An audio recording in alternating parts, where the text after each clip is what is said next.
le train, je préfère de beaucoup le livre au journal. Et pas seulement à cause de la commodité du format. Le journal ne mobilise pas assez mon attention et surtout ne me fait pas suffisamment sortir de la vie présente.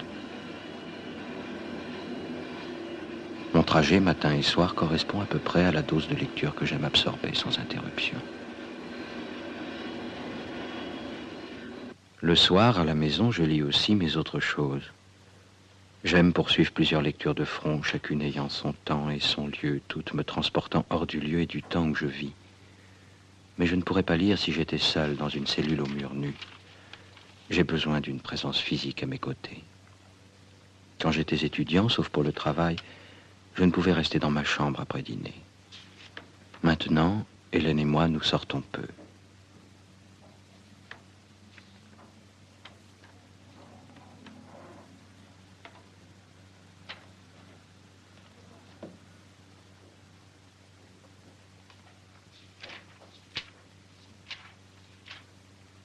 Pourquoi, dans la masse des beautés possibles, ai-je été sensible à sa beauté? C'est ce que je ne sais plus très bien. Maintenant, quand je vois une femme, je n'arrive plus aussi nettement qu'autrefois à la classer d'emblée dans le clan des élus ou celui des réprouvés.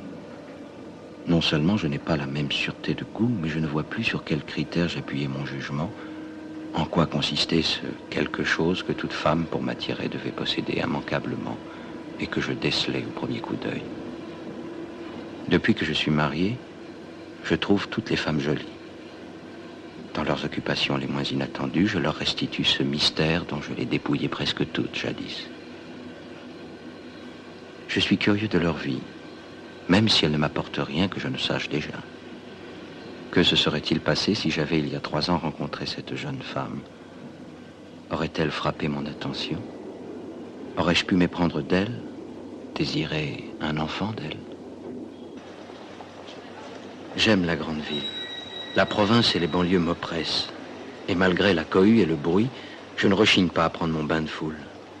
J'aime la foule comme j'aime la mer, non pour m'y engloutir, m'y fondre, mais pour voguer à sa surface en écumeur solitaire, docile en apparence à son rythme, pour mieux reprendre le mien propre dès que le courant se brise ou s'effrite.